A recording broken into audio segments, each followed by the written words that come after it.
大家周末好啊！这个周末呢，要分享的内容啊非常的多，希望呢我们老铁们能坚持看到最后。交易之刃，我们从数据出发，到实战中去，打造你美股交易的利刃。那么今天呢，我们要的内容主要是以下几个啊，一个是我们的特斯拉连续剧第二季结束啊，那么我们准备开启第三季。那么主要想跟大家聊的一个话题叫做转折是否等于抄底啊？那么我呢今天呢抄底了这个股票。那么还有就是我们交易记录的更新，宏观和微观的一些观察，和我后续的一个交易计划。那么请您今天跟我一起进入今天的视频。如果大家觉得我们的视频啊对大家有帮助啊，请大家呢给我们点个赞啊，转发，谢谢大家。好，我们来看一下市场概览。老师 AR 啊，简单的来看这个周的表现，我们可以看到的是比较惨的，我们有像特斯拉跌了11%，那么像 Meta 跌了6%多，然后呢，我们还有就是像大的科技吧，跌的都比较多。那么半导体板块，英伟达是涨的，然后就是能源板块相对来说比较强。那么就整个这周的表现。那么 AI Sentiment Survey 呢，终于呢这个散户们的这个情绪终于来到了中性，大家注意是中性，不是恐慌。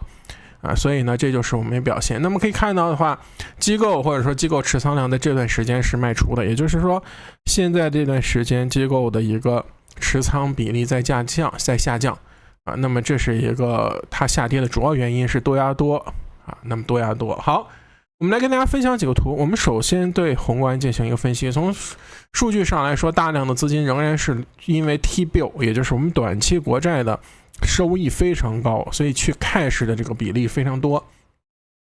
那么美银呢，它这周末更新了一个图啊，这个我们已经跟大家分享过非常多次了，就是当下的 equity 和我们的这个10年的这个也有的和标准普尔的 earning 相比，来到了2004年的最低。那什么意思呢？就是从宏观的角度来说，现在股市也就是股票市场的吸引力和国债相比是最没有吸引力的时候那这是一个我们宏观上看。那么宏观上从另外一个角度来说，我们可以看到下面右边这张图，那么就是标普的 earning yield 的 gap 和3月的 T-bill 也来到了这个差不多历史上的这么一个高点。所以我们大家注意，这都是月线图这都是月线图，所以它不能指导我们短线的一个交易。但我们一定要知道，从宏观和大的周期上来说，我的观点仍然没有变化，是上周是看大熊，这周是看大熊就是说我们反而这个市场上这个环境其实在恶化的。也就是如果我们出现一个什么回调我觉得你除非回调个40-50%，要不然的话，这样的一个什么10%、7%的一个回调，这种不疼不痒的回调，无法真正意义上的改变股市和债市它们之间这个价格的关系。但是仍然是大家注意这句话，它是一个月线的图。那么好，我们从资金上说，这个很简单，就是整个上来说整个来说进入了大量的就是什么 treasure 和这个 cash。然后呢，还有就是 stocks 出的比较多。那么从我们这个宏观上另外一个角度说，我们知道的有一东西叫做 seasonality。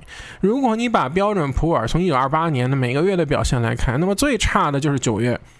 9月份是每一年它差不多平均每年亏1.5%，也就是意味着9月是非常差的一个月。那么8月也是其中比较差的一个月了。那么8月份的话是因为什么？要开学了，那么整体市场流动性比较差。所以我们从宏观上和我们seasonality来说，那么就是大空这个点我们大家一定要记住，它不做我们作为短线和中期甚至于波段的指导。但是我们一定要知道的是，市场上现在的股市价格是非常非常贵的，而且它不具有任何的吸引力。那么一旦真的出现一个非常大的回调，对我们来说不应该是一个 surprise。 那么另外一个角度想跟大家讲的是，市场上现在从经济的角度来出发，市场上对于任何衰退没有计价。我们的衰退，也就是市场上所有的金融机构和市场对于衰退的这么一个预估几乎是没有，也就是大家认为都是软着陆，肯定软着陆了。而我们分析过，是因为什么呀？我们说房地产市场啊，包括之前的这个印钱，造成了很多的这个，包括很多太低的利率，很多企业的借债，他们都是在这个今年或者明年才到期，就是他们的很多借债都是仍然锁了这个很长一段时间这个低利率，所以是很高的这个利率对于经济的影响是一个滞后的。所以我们可以知道的是，我们所带的市场没有预期任何衰退。那么2008年的时候为什么会那么跌？就是因为大家也觉得没事儿了嘛。就是当你大意的时候，反而会出现一个比较大衰退，真正来的时候，那可能是非常恐怖的。所以我们现在从宏观的角度来说，大家一定要知道，现在市场上是一个非常非常危险，或者说非常贵的。那么从微观的角度来说，可能会得到不同的结论。但是从宏观的角度来说，我们现在要做的是，当我们去选择一个标的做长期、中长期投入的时候，我们不应该在这建仓，就是我不会在这里做一个非常长期的一个抄底的这么一个规划，我会耐心的等真正一地鸡毛的时刻，而短线有机会仍然会去做。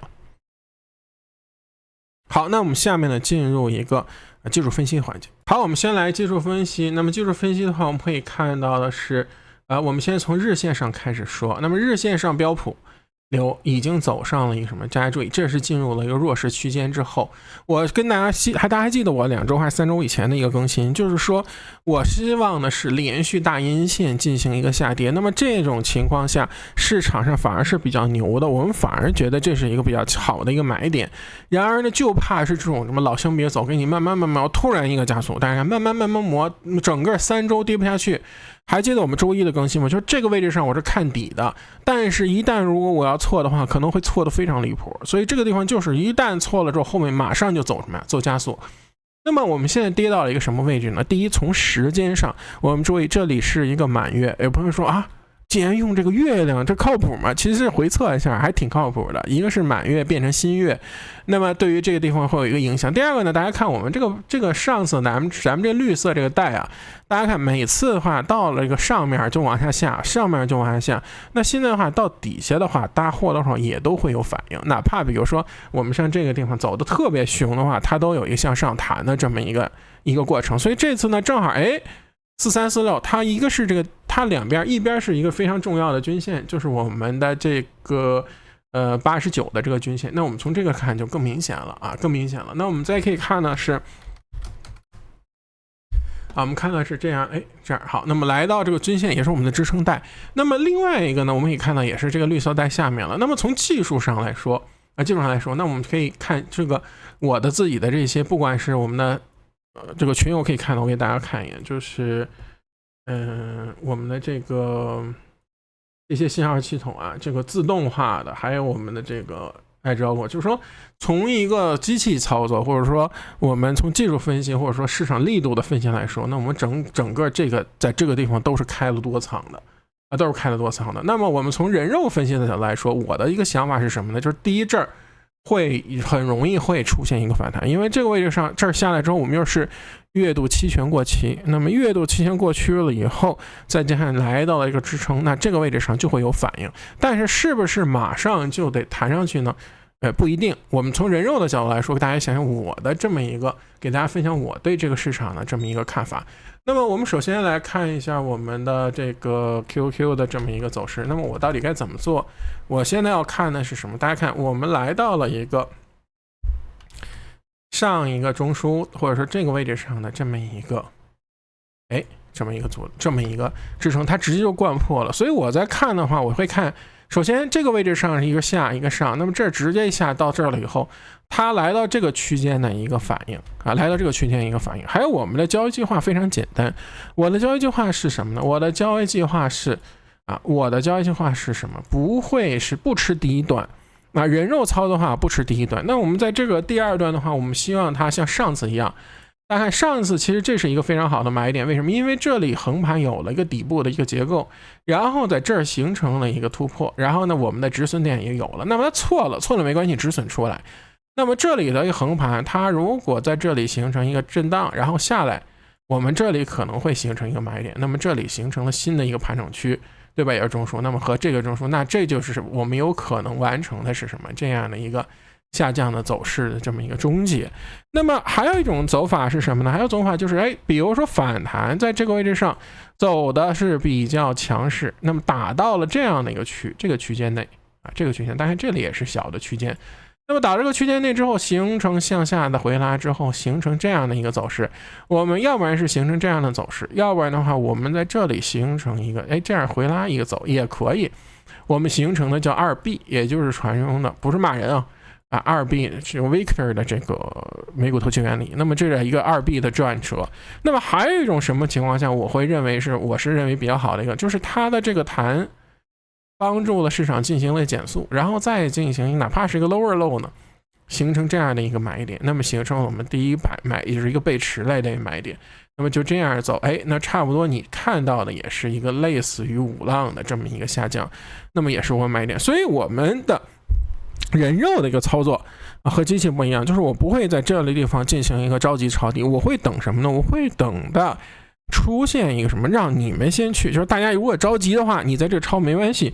我们等待的是，不管是它弹上去下来形成 higher low， 还是形成 lower low 的这样一个机会啊。那么比如说有的时候，那你怎么去判断是 higher low lower low？ 比如你上来之后再回来，那比如说你这儿抄底了以后，它又下去了，那又下去，那也止损，等下面新的一个这个买点。对吧？等下面新的这个买点，所以我在这个地方我是这样的一个计划。那么不管是标普还是纳斯达克，我们可以看一下市场的这么一个深度。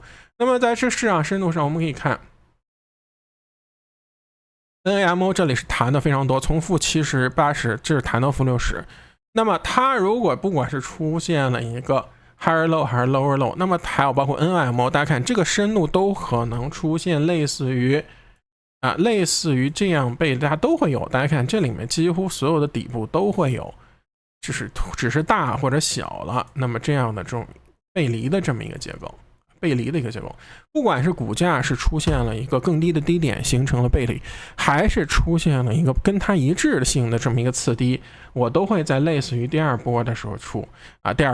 但所以说我们看到的真正底部的出现，没有一次就是尖的下去，它都会出现一个小的这么一个结构出来，而且这种小的结构是越弱，大家看，像之前像这种越弱的话，它越不太可能成为一个很好的底部。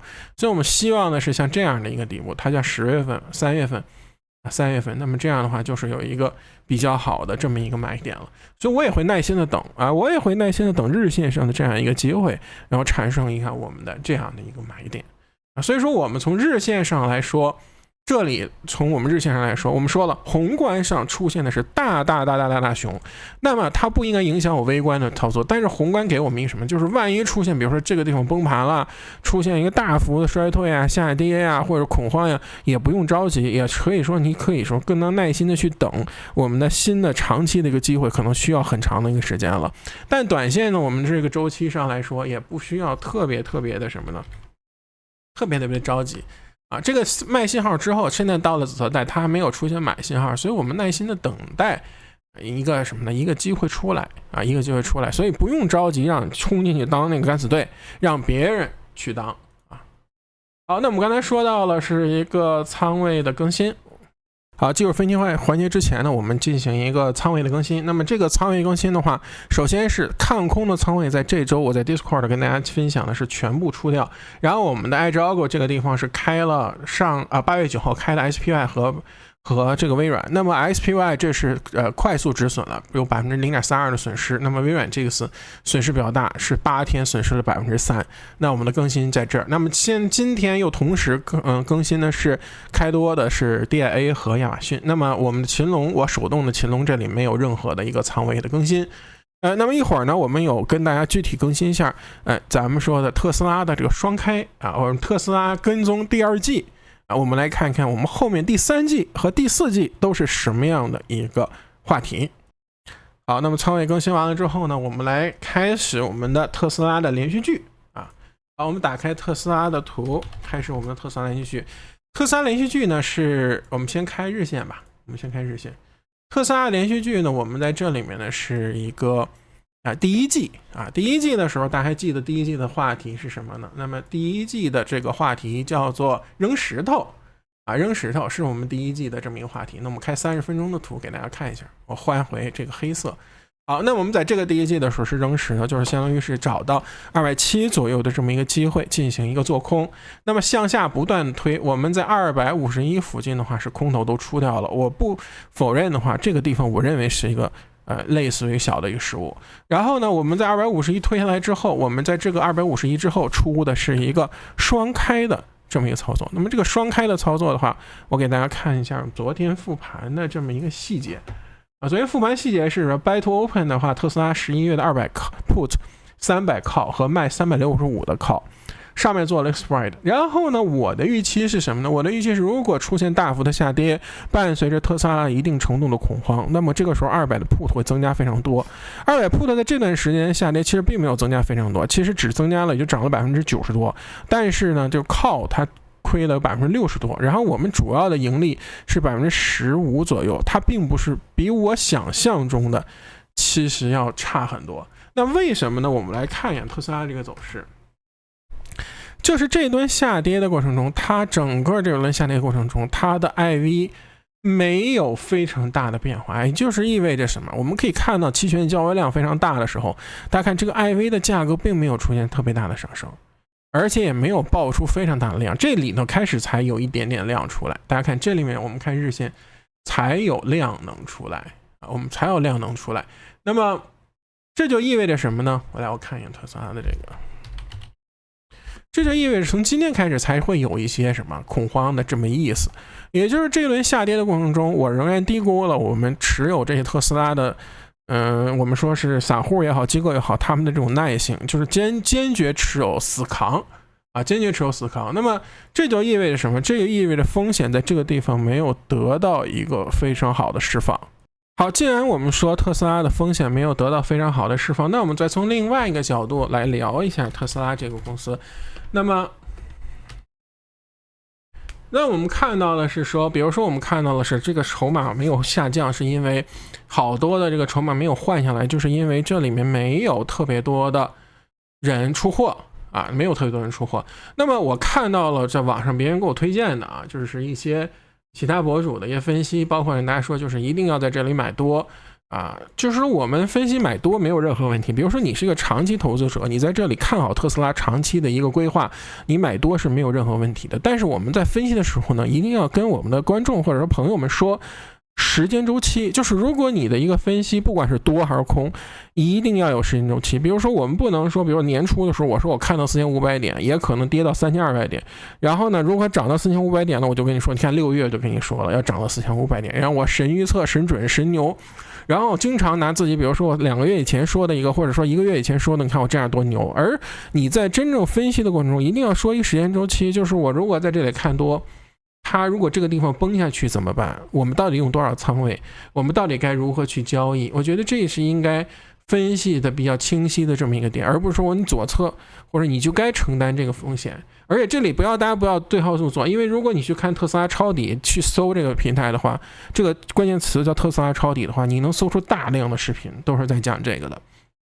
那么对于我们来应对来说，我们的第二季度我在这里面双开呢，基本上在这里就要进行一个收网了。为什么呢？因为来到了非常重要的就是210左右的这样一个点。那么这个点的话，就之前它突破的这个高点，那么突破这个高点的话，那么意味着在这个位置上大概率特斯拉会有一些反应这个地方特斯拉会有一些反应，因为这个地方下跌的确实是30%左右，也是比较多了也是比较多了。那么在这个位置上，我们说这是紫色带的一个支撑，还有黄色线的这个支撑都来这里了。那么我们会看到的是应该是有一个反弹那么我要跟他说一个问题，就是我们参与不参与这个反弹？我的答案是我不会参与这个反弹。那么这个地方你比如觉得特斯拉是非常好的一个买点，你去买，那么你一定要把止损放在黄色线大约左右，去对它进行一个保护。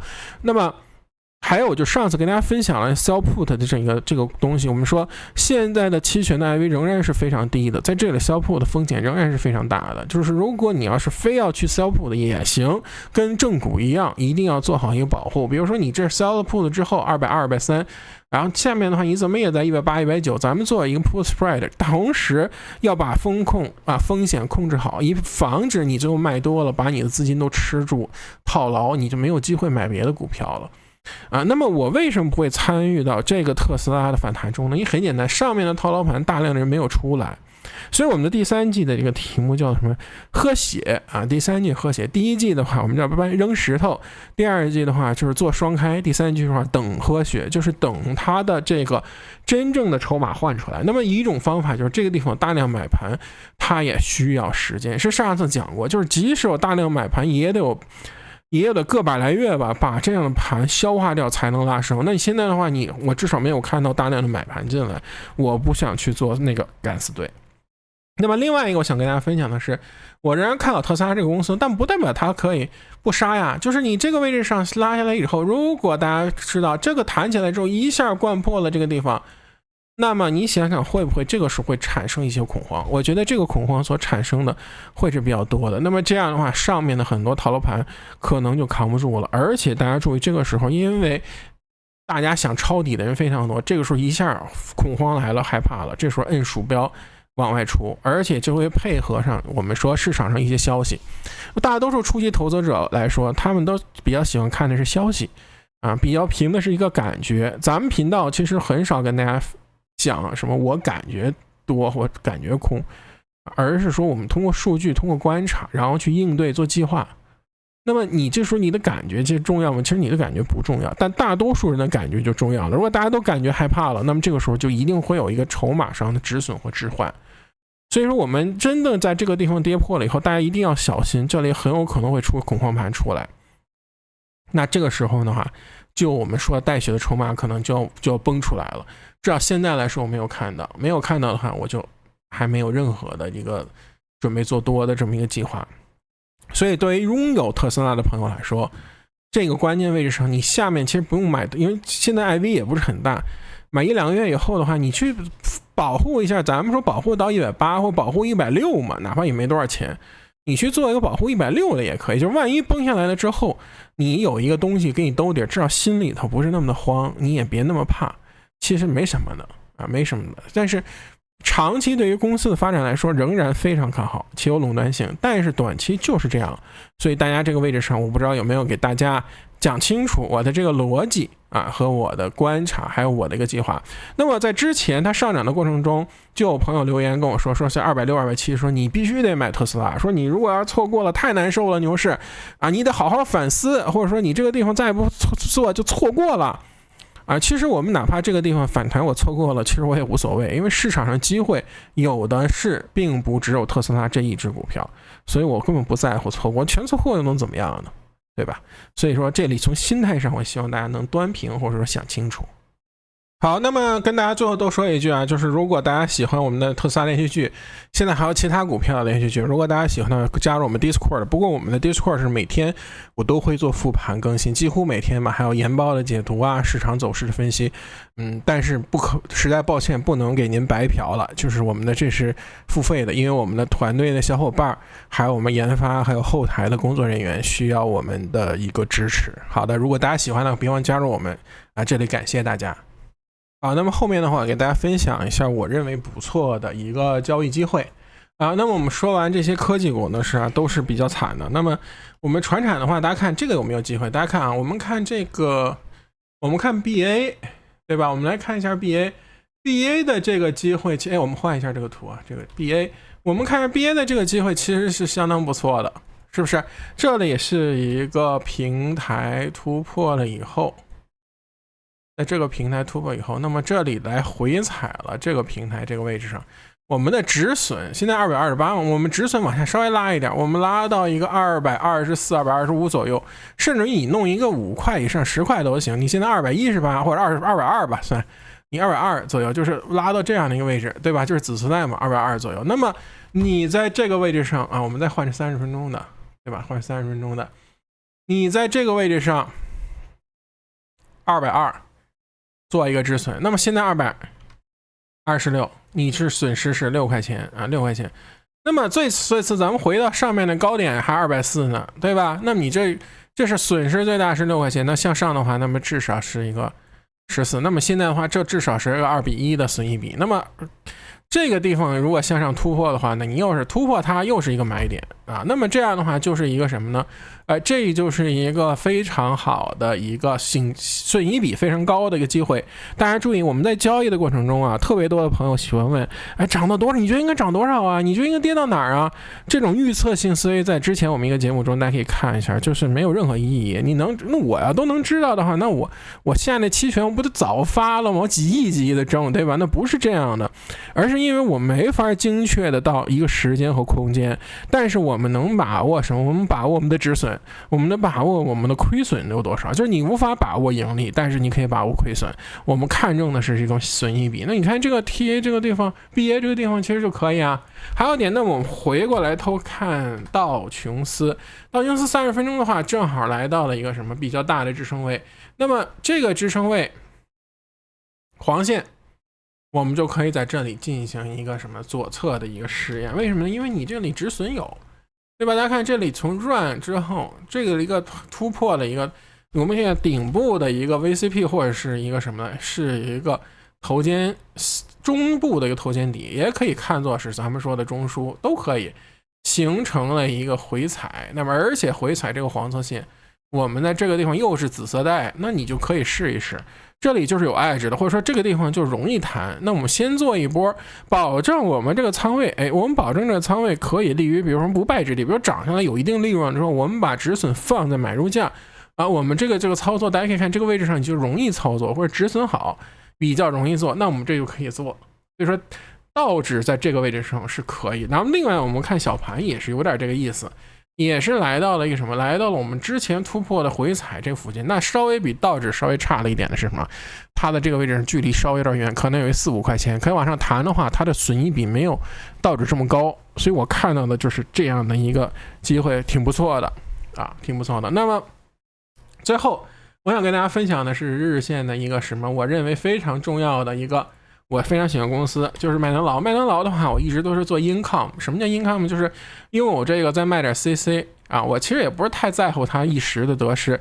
上次大涨的过程中，这个地方就是280左右把我的仓位带走了，我非常的气啊，都非常的气。那么现在终于回到280左右这个位置了，那我们选择在这个位置上买回。那么我想跟大家分享一个，就是我们投资的时候啊，由于我们人性中大家特别贪婪，每个人都是，我也是，就大家是，我们也是，就是我们特别喜欢想去什么 TQQQ、SQQQ， 老想着暴富翻 N 倍，末日期权。恰恰相反，真正时间长了，在市场中混久了，能让你稳定盈利的，就是像麦当劳这样股票，那就是这种。一旦比如说下跌的时候也不知道抄底哪个好，你也找不好，那么就买麦当劳。为什么呢？它的底线比较高，就是它即使比如说我们说真的大的危机来了以后，假设有大的危机，麦当劳这样的公司是非常扛的，它就是那种说反危机股票。那假设说市场非常好，就是现金充裕，它有大量的股票回购，它也不会说可能跑不赢大盘，但是它也不会说特别差，让你亏大钱。那除非是像我们说遇到了比较大的那种回调，比如说你看这样的，就是20年的一些回调啊，或者说20年、22年这种大的回调，那么它回调，比如说270到230，有15%到20%也有可能，也是非常可能，或者说也是会出现的。但是对于你来说呢，它的这个风险其实是低的，或者说损益比非常高，就是你拿着其实你是比较安心的，也比较容易去操作。所以我们对于麦当劳来说呢，这个地方我们先进行一个什么？对于资本的一个积累。上次拿走了我的仓位，我不高兴，所以这次呢，我们把这个老爷车买回来。那么另外的话，我们说另外的老爷车像什么辉瑞这样的公司，那这个小底部其实就已经出来了，上面这一个这么大的一个支撑区，下面这样一个区，那么整个对于这个公司来说，基本面价格是4星级的 ，OK， 你就是拿着跟麦当劳的操作一样，作为一个老爷车，对吧？还包括迪士尼这样的话你就拿着它卖一些。就是拿着它作为一个资产的这么一个配置，它是比较稳定的。那迪士尼稍微差一点了，最近的走势。那么我们说，我们投资者不能这么拿这样的股票，如果还太着急的话，那么后面做起来就非常困难了，对吧？好，那么今天的话，我想跟大家分享的所有内容就到这里啊。如果大家喜欢呢，别忘加我们 Discord， 然后我们争取再给大家下周吧更新。如果走势非常波动非常大的话，争取周一再给大家更新啊。平常呢，我跟大家分享一个心里话，就是以交易为生的话，我每天要盯盘，所以说下午的我都是睡觉的时间。如果给大家做视频的话呢，第二天可能就起不来了。那么如果要是能给大家更新，我还是尽量去更新。但毕竟我知道频繁更新对我们的频道增长有好处，但是呢，我还是那句话，我们是以交易的为生。我只有通过交易，每天做大量的功课，我才能给大家分享这些有价值和有意义的内容。如果每天就瞎讲两句水视频，没有任何意义，我也不会去做。所以呢，希望大家能理解吧。我们可能更新没有那么及时，或者说没有更新那么频繁，我会尽力的。好的，如果大家喜欢视频，不要给我们点赞转发，拜拜。